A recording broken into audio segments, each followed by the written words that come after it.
The Boston Bruins have won 3 games in a row thanks to Matt Grzelcyk's overtime heroics in overtime against the Chicago Blackhawks. And it appears Jacob Chychrun is still on the Bruins' radar despite suffering an injury against the Bruins over the weekend. Let's get into today's episode of Locked On Boston Bruins, shall we? You're Locked On Bruins, your daily podcast on the Boston Bruins. Part of the Locked On Podcast Network, your team every day.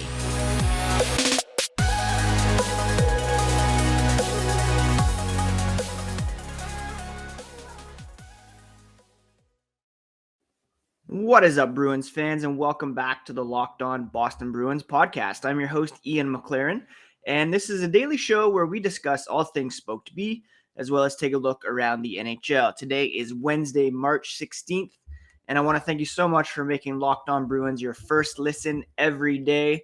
The podcast is free and available on all podcast platforms, Monday to Friday, as well as on YouTube.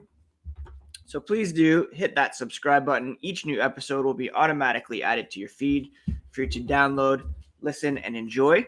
If you want to rate and review, that would be also very much appreciated. If you're watching in the video, you saw someone sneak in there. Boys are pretty excited today as we are heading into Toronto to visit Ripley's Aquarium. Big March break outing here. Very tempted to stop in at the Blue Jays store as well, seeing as they are making some moves. But that is for the Locked On Blue Jays podcast to discuss. What else? Please do follow the Twitter account at Locked NHL Bruins. You can also find us on Instagram, same handle. And I am at Ian C. McLaren. You can find all my hockey tweets, dad jokes, life updates.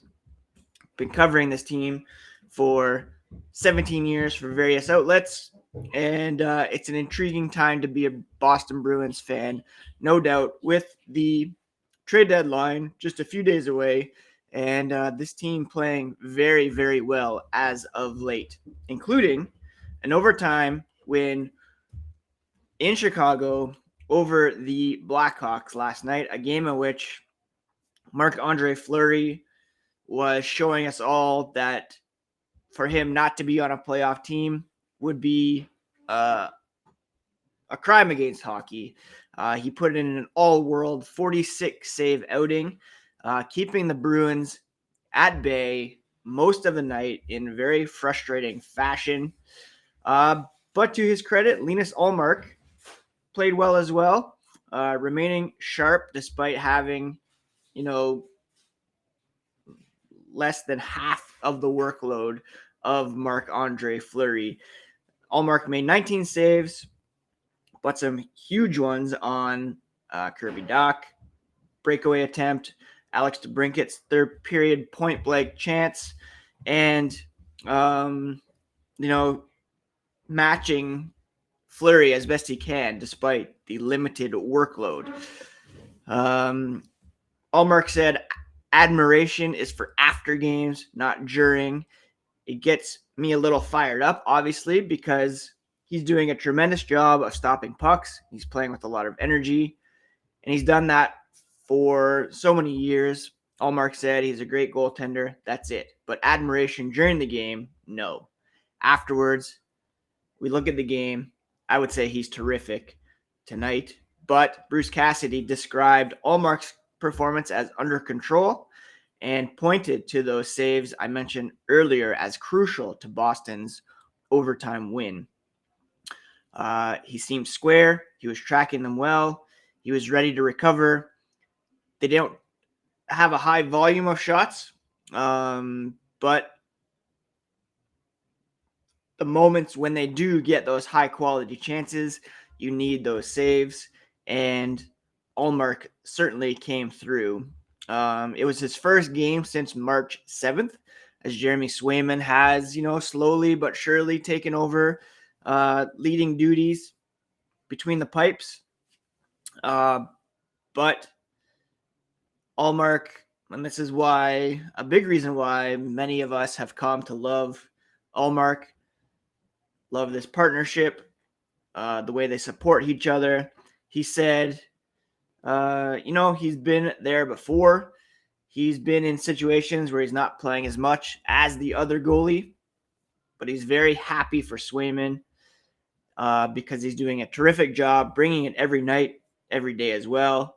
As long as he does that and has that smile of his, I can't complain, Ullmark said. As long as we're winning, that's what I'm happy about. He was signed 4-year, $5 million contract. If you look at the depth chart, cap friendly, you would assume that Ullmark would be the number one guy. He's older, more experienced.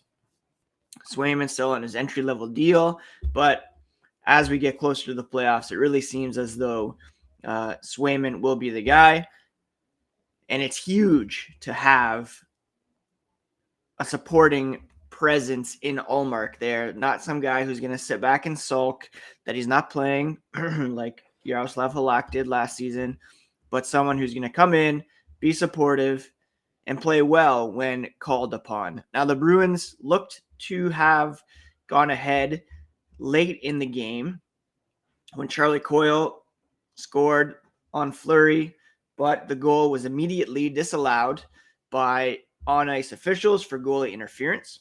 Boston challenged, really showed that Riley Stillman was the player to knock Fleury on his ass, but the call was upheld, and Cassidy was still very confused by the decision after the game. He said he watched it 10 times, still didn't see where there's interference, and the failed challenge put the Bruins on the penalty kill late in the third period. So it's risky to have even made that call. Cassidy said typically he wouldn't have challenged with 5 minutes to go, but he thought it was so obvious that it was a goal and they mistook one of the Bruins players for the guy who slid into Fleury. National Hockey League is always looking for more offense, Cassidy said.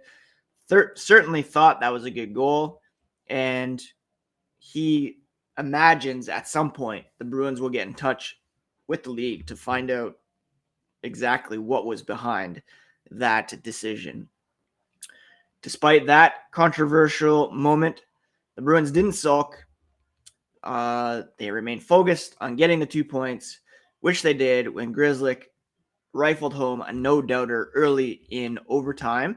Before we get to that goal, I want to quickly talk about Built Bar, the best tasting protein bar on the market. We're getting well into March here, and pretty much everybody's abandoned their New Year's resolutions. I've been sticking to one of mine, which is to eat better thanks to Built Bar. It almost feels like it's not really a resolution because I actually enjoy eating them. I don't even think about it, especially their puffs. They're a protein-infused marshmallow. They're fluffy, marshmallowy, not just a protein bar. It really tastes like a treat. They're covered in 100% chocolate, but they're good for you as well. Only 130 calories, 4 grams of sugar, 4 net carbs, 17 grams of protein. At Built Bar, they're all about the taste. They make it delicious first, then figure out how to make it healthy. I don't know how they do it, but they're geniuses, and they pull it off every time. Go to Built.com, use promo code LOCKED15, and get 15% off your order. That's promo code LOCKED15 for 15% off at Built.com. On Monday, March 21st at 3:30 p.m. Eastern Time, tune into the Locked On Fantasy Hockey's live deadline reaction show to get all the on-ice fantasy and betting analysis you need from hosts Steele Roden and Flip Livingstone. Plus, catch my own live show at 3 p.m. for immediate reaction on the Boston Bruins moves at or before the deadline. Thank you again for making Locked On Bruins your first listen every day. We're having a great month here on the podcast, and I know you are all excited about the Bruins winning ways as of late, what they might do at the trade deadline, and I am very appreciative of you making this podcast at least one of your go-tos when it comes to Boston Bruins information, and I try to bring all the latest in entertaining, knowledgeable fashion here on the Locked On Boston Bruins podcast every single day. That was Matt Grzelcyk, who scored his first career overtime goal when he took a Taylor Hall feed, ripped a wrister past Fleury with 140 gone in overtime to seal the 2-1 victory. It was David Pastrnak who really opened up the space to create that opportunity. He said he just wanted to get open for Halsey and Pasta, two unbelievable players, and he knew one of them was going to find some open space. They're both super creative. He wanted to move away from the blue line just a little bit, open up a little bit of space there. Hall made a great play, sucking the guy over, and he had all day to find room. Hall's assist was his second of the night, giving him 400 for his career. This came after he narrowly escaped serious injury after he took a skate to the left side of his face as Bergeron was scoring the Bruins goal at 4:43 of the third period. He was just outside the crease, struck in the cheek, but he remained on the bench, celebrated the goal even as the Bruins training staff fixed him up. He's a really tough kid, Grzelcyk said. Seemed like he was bleeding all night, getting some high sticks, getting the skate. Everybody's happy he's all right. And Hall, Pastrnak going really well right now. So it's fun to play with both of them, he said. And, they need both of them in the lineup to succeed, certainly. Pastrnak led the way with 9 shots on goal. He had an assist on Grzelcyk's winner. Hall, with the 2 assists, chipped in 4 shots on goal. Bergeron scored. He had 6 shots on goal. So it was a great game for the top players. Marchand chipped in 5 shots. He had an assist. Jake DeBrusk, he had 4 shots on goal in this one. And again, as we get closer to the deadline, his time with the Bruins may be winding down here as they have, I believe, 2 games remaining before the March 21st deadline. Big bear of the night, though. I'm giving it to Grzelcyk. He got that game winner. He's had a tough couple of years in and out of the lineup with injuries. He just missed games with injury, illness. Came in, had 19 minutes of ice time, scored a goal on 3 shots, 2 hits. He blocked a shot as well. Shout out to Derek Forbort for blocking 8 shots in this one. And, as we look to the deadline, you talk about, I've seen so many people saying the Bruins need help on the left side. The Bruins need help on the left side. They signed 2 guys that are left-hand shots this past summer in Forbort and Riley. You have Grzelcyk, who when paired with McAvoy, one of the best defensive pairings in the NHL. You have Urho Vakanainen waiting in the wings when he returns from injury. Jack Chychrun has come in and played well. And so it's the right side, I believe, that needs some solidification, some depth. And we'll get here in a moment to some trade deadline rumblings, but just a quick update on what the Bruins have been able to do so far in 2022. Second most points in the NHL, 49 points. They're 23-8-3 in 2022. 49 points, 6 back of Colorado. They have played a high amount of games, so you have to look at the point percentage as well. They're 4th in the NHL behind Colorado, Florida, Carolina. And tonight they play a Minnesota Wild team that has been struggling a bit as of late. 15-11-2 in 2022, a .571 point percentage. This year, they are in a fight to hold on to a playoff spot right now. I believe they're in a wild card spot in the Western Conference. 4 points up on Vegas with Dallas, Vancouver, Winnipeg, Anaheim lurking as well. So, yeah, it should be a very entertaining game tonight. The Wild wild to watch. And they have some great offensive talent that can really, put up points on any given night. Kirill Kaprizov, obviously, leading the way for them in scoring with 73 points. Matt Zuccarello, Kevin Fiala, Ryan Hartman, Marcus Foligno playing against his brother. That's always entertaining. And speaking of Nick, major congratulations for reaching the 1,000 game mark last night. I know a lot of Bruins fans lament that signing. Not too high on Foligno as a member of the Bruins, but I think he had, those injury issues early on. He seems to be getting a bit more comfortable in his role right now, a checking role, and I have a feeling we're going to see his importance emerge here down the stretch and into the postseason, not only on the ice, but also as a leader in the locker room. I want to thank you once again for making Locked On Bruins your first listen every day. Don't forget to check out the Locked On Fantasy Hockey podcasts. Hosts Steele Roden, Flip Livingstone help you become the experts of your fantasy league. Free and available wherever you get podcasts.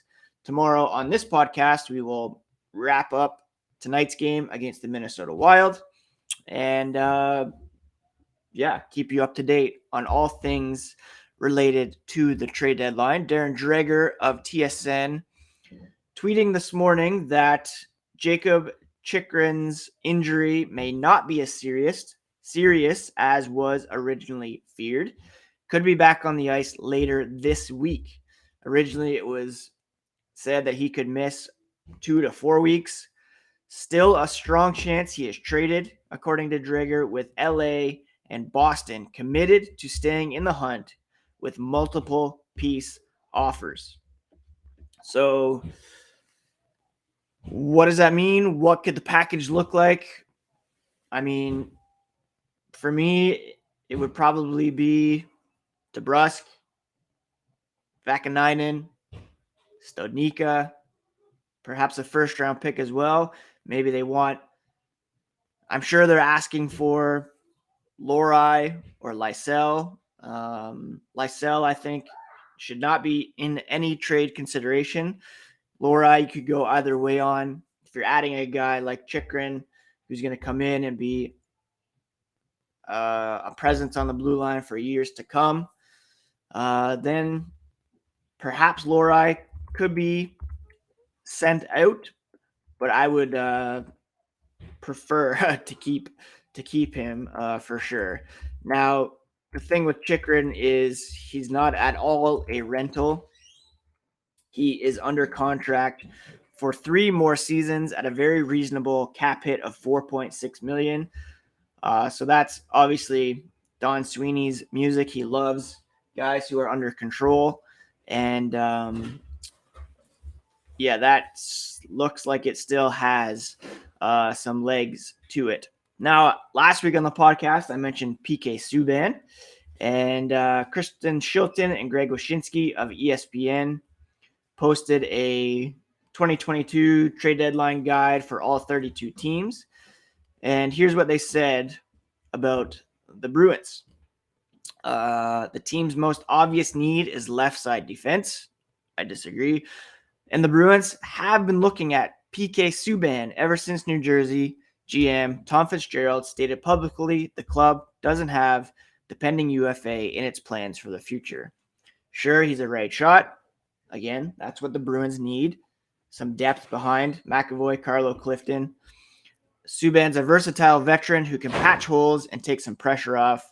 Could come on the cheap, and he'll be motivated by Boston's contender status. So not just me now musing or wondering if that's a possibility. It seems as though there is possibly something to that, and the Bruins have indeed expressed interest there.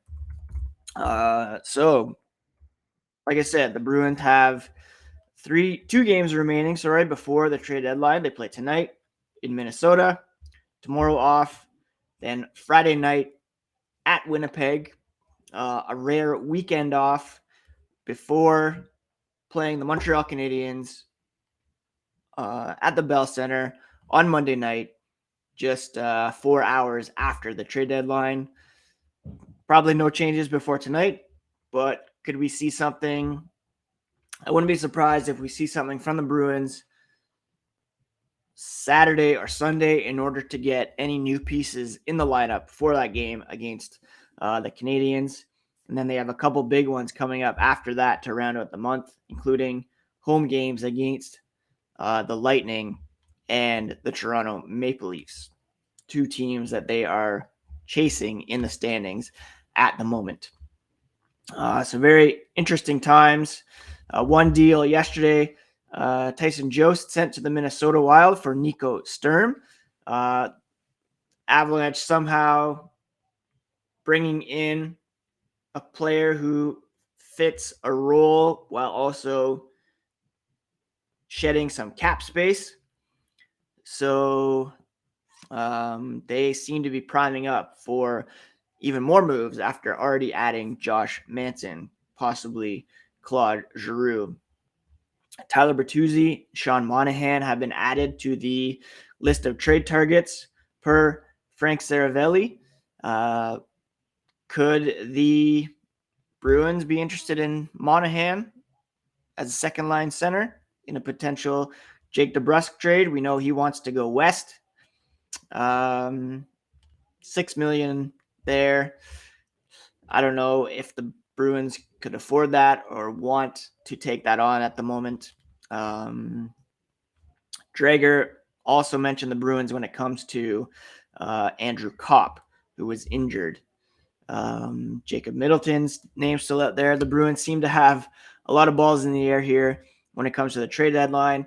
And you can be sure I'll be all over whatever happens here on the Locked On Boston Bruins podcast. Today, like I said, off to the aquarium with the family, but wouldn't be the first time that I reported or filmed a video for breaking news on the Bruins. When the Charlie McAvoy signing came down, I was at a museum of nature in Ottawa with my kids and recorded a video from the lobby there. So let's see if that happens again. Follow Locked NHL Bruins on Twitter for all the latest. Follow at ENC McLaren. Thanks for listening. We'll be back again tomorrow with some fresh Locked NHL Bruins here on the Locked On Boston Bruins podcast, part of the Locked On Podcast Network, your favorite team every single day. Take care, friends.